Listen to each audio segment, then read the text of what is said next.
नमस्कार, मैं धर्मेंद्र कुमार एडवोकेट। संविधान का आज का हमारा टॉपिक है धार्मिक स्वतंत्रता। ये संविधान के भाग 3 में जो मूल अधिकार दिए गए हैं उनके अधीन एक धार्मिक स्वतंत्रता का भी मूल अधिकार है और इससे संबंधित भाग 3 में आर्टिकल 25, 26, 27 और 28 यहाँ पर धार्मिक स्वतंत्रता से संबंधित प्रावधान दिए गए हैं। आर्टिकल 25 बताता है सभी व्यक्तियों को अंतःकरण की स्वतंत्रता होगी। अंतःकरण मतलब अपने मन से जिस रूप में आप अपने इष्ट देव को अर्थात भगवान को, अल्लाह को, ईश्वर को, गॉड को मानते हैं, आप उसी तरीके से अपने मन के हिसाब से आप आचरण कर सकते हैं। और इसी के साथ साथ दूसरा है धर्म को अबाध रूप से मानने, अबाध रूप से मानने, आचरण करने और प्रचार करने का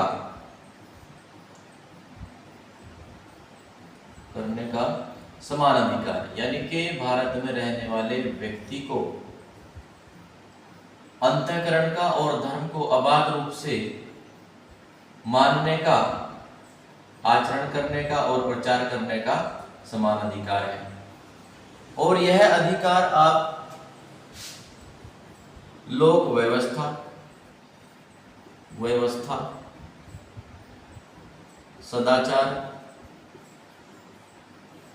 और लोक स्वास्थ्य को ध्यान में रखते हुए, लोक स्वास्थ्य को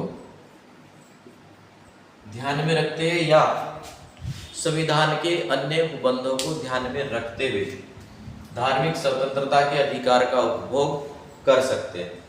इसी के साथ साथ अगर कोई धार्मिक स्वतंत्रता का या मानने, आचरण करने, प्रचार करने का विनियमन और प्रबंधन करने वाली विधि विद्यमान है तो वहां पर यह स्वतंत्रता उस विधि पर प्रभाव नहीं डालेगी। अर्थात किसी विधि द्वारा धर्म की स्वतंत्रता का विनियमन करने, उसको निर्बंधित करने का जो प्रोविजन है किसी विधि में, तो वह विधि एग्जिस्टेंस में रहेगी, उस विधि पर इसका कोई प्रभाव नहीं पड़ेगा।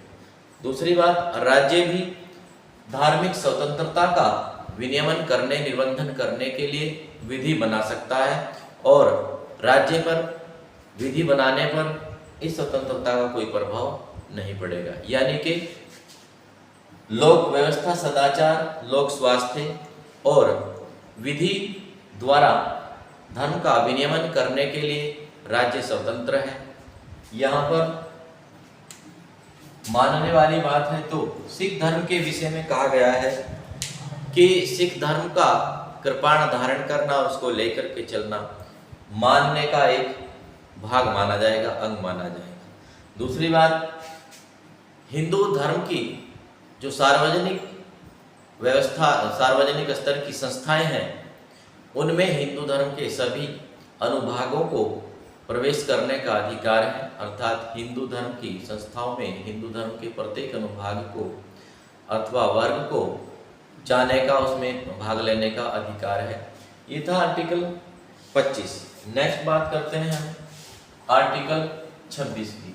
आर्टिकल 26 ये बात करता है कि जो भी संप्रदाय हैं या धर्म हैं या उनके अनुभाग हैं, उन सभी को धार्मिक संस्थाओं की स्थापना करने, उनका प्रबंधन करने और उन संस्थाओं के नाम संपत्ति का अर्जन करने, चाहे वो चल हो या अचल हो, यानी कि चल संपत्ति का अर्जन करने एवं उसकी व्यवस्था करने, उसका प्रबंधन करने की स्वतंत्रता भी आर्टिकल 26 में दी गई है।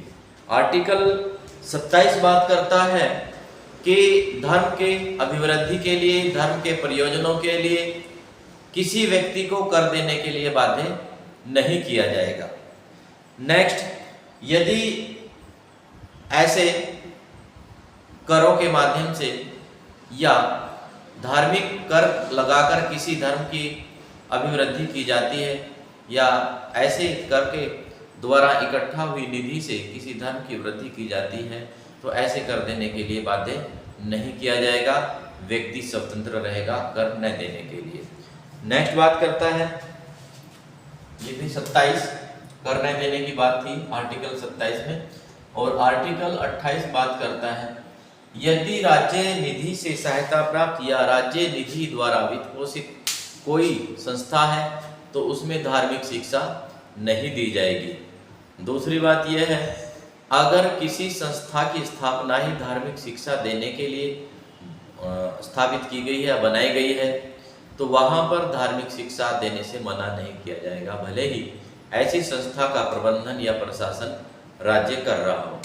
नेक्स्ट बात, यहाँ पर यदि किसी धार्मिक संस्था में कोई धर्म की उपासना आदि की जाती है तो वहाँ पर किसी व्यक्ति को उस उपासना में शामिल होने के लिए बाध्य नहीं किया जाएगा।